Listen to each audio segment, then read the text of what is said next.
All right, let's talk about the weekend stuff. The big news from yesterday was the Madison Square Garden Trump rally.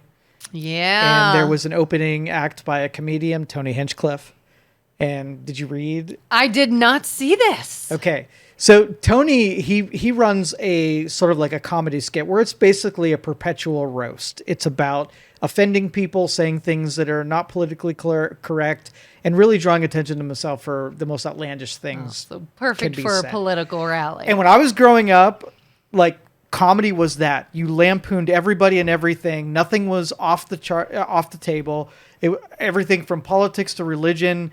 If you got offended, they were doing their job. And I think we were at our best when we can hear things that offend the shit out of us and still be able to go into our Monday and not cry all day. Yeah. But last night, now I don't think it was a wise maneuver. I don't think if you're politics, you bring in someone who's going to like rustle some feathers, right? Especially the candidate that's already known for rustling feathers in a negative way. But maybe there's nothing lost. If you do that all the time, maybe it's part of brand, and pissing people off is just part of your, your energy cycle. Yeah, if it's working for you. Right. So the joke was that he took shots at Puerto Rico.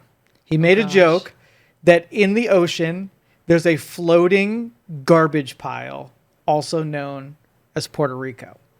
So in the Pacific Ocean, there is this major dump that accumulates in the middle of the Pacific Ocean that's actually garbage. So it made sort of like a deviation from, he's talking about like pollution in the Pacific Ocean, to then taking a big shot at Puerto Rico. Now, so from a strategy standpoint, again, I don't think it was a wise thing. I don't know that it hurts the political campaign when...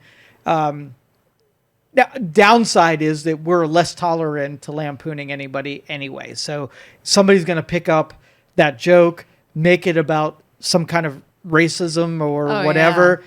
And it doesn't, there's no advantage to it in that, but there's all disadvantage to doing that. Yeah. In fact, now that you say that, I did see somebody post on Facebook something about that and being hateful and being a bully and calling names.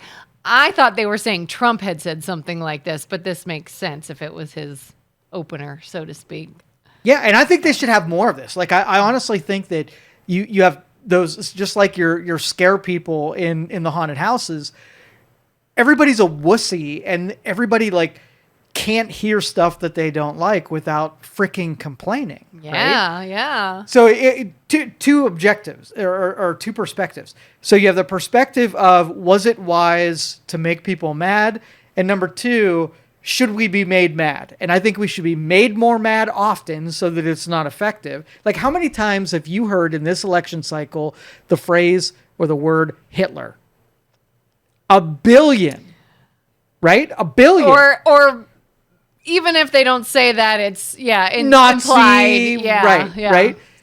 And the problem with that is, like, when I was in high school, sort of like the debate instructor said, if you ever resorted to something like Nazi, you lost the debate, right? Because that is like, when you use the nuclear option, it means that your intelligence or your intellect is losing.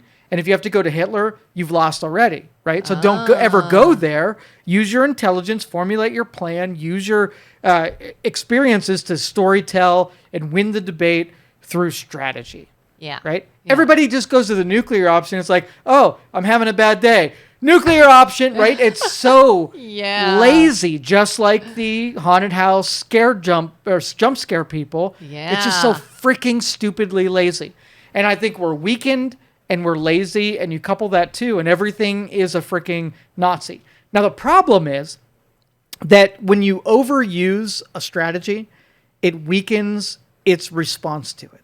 So if everything's a Nazi, then nothing's a Nazi. And eventually Nazi won't even be a thing because you've overplayed that hand. Yeah. And when we need to respond, like new leader elected in Uzbekistan, right? Yeah. Is a Nazi, we're like, okay. Heard this before. Yeah, use that one. Yeah. Right? And so it diminishes the effect of a thing. When the jump scare is overused, then it's nothingness anymore. And we pay attention, we become desensitized to it.